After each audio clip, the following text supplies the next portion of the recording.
Hello friends, welcome to my YouTube channel. તો friends, આજના વિડીયોમાં હું તમારી સાથે શેર કરવાની છું ભીંડાનું શાક બનાવવાની રેસીપી. તો ફ્રેન્ડ્સ, અહીંયા મેં ભીંડો છે તેને પાણીથી સાફ કરી અને કોટનના કપડાથી લૂછી લીધો છે. અને ત્યાર પછી છે ભીંડાને સમારી લેવાનો છે.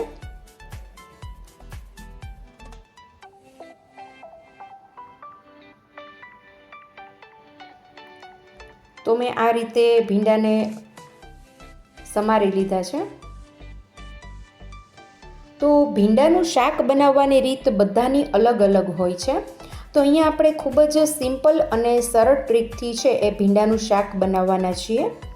તો તેના માટે મેં અહીંયા એક કઢાઈની અંદર તેલ ગરમ થવા માટે રાખી દીધું છે.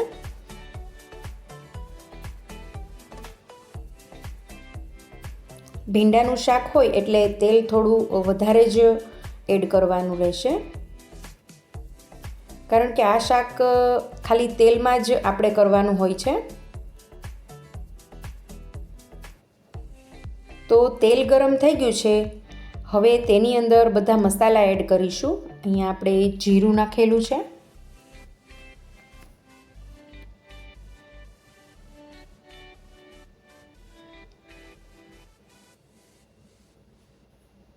તો જીરું બ્રાઉન થઈ જાય ત્યાર પછી હિંગ અને હળદર એડ કરેલી છે.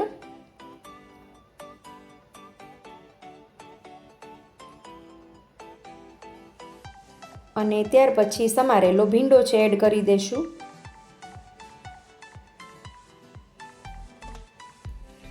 અને ખૂબ જ હળવા હાથેથી મિક્સ કરવાનું છે.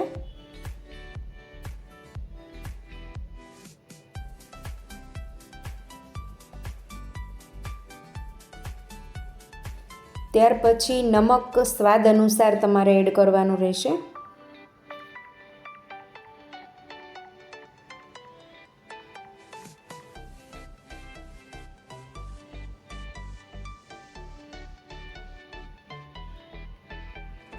તો અહીંયા મેં ચમચાની બદલે તાવીથાનો ઉપયોગ કર્યો છે.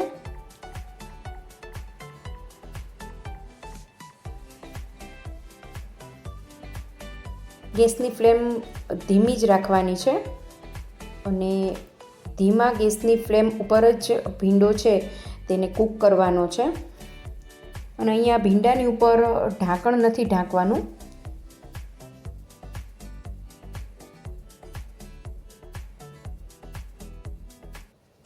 તો તમે જોઈ શકો છો કે ભીંડાના શાકની જે ક્વોન્ટિટી છે તે થોડી ઓછી થવા લાગી છે અને ભીંડાના શાકમાંથી તેલ પણ છૂટું પડવા લાગ્યું છે.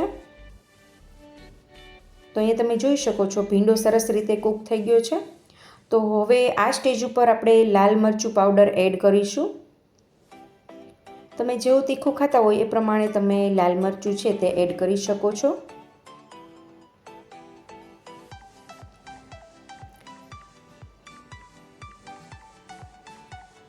તો પ્રોપર ભીંડાનું શાક કૂક થઈ જાય ત્યાર પછી જ લાલ મરચું એડ કરવાનું છે, નહીંતર મરચું છે તે બળી જશે. તો હવે સરસ રીતે છે શાક કૂક થઈ ગયું છે. તમે જોઈ શકો છો તેલ પણ સરસ રીતે છૂટું પડી ગયું છે.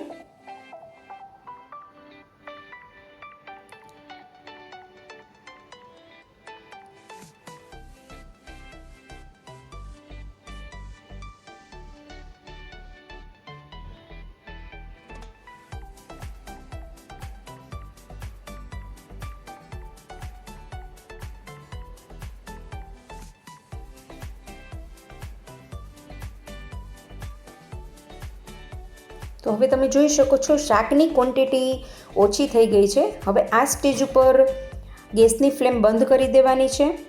તો ચાલો હવે ભીંડાનું શાક છે તે સર્વ કરીશું. અહીંયા તેની સાથે મેં બીજી બધી વાનગી પણ બનાવેલી છે. તો જરૂરથી આ રેસીપી તમે ટ્રાય કરજો ફ્રેન્ડ્સ.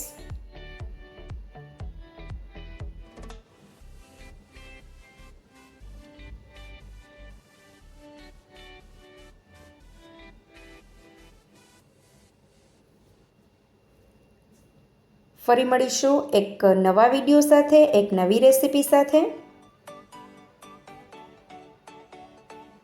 ત્યાં સુધી bye bye. Thank you for watching.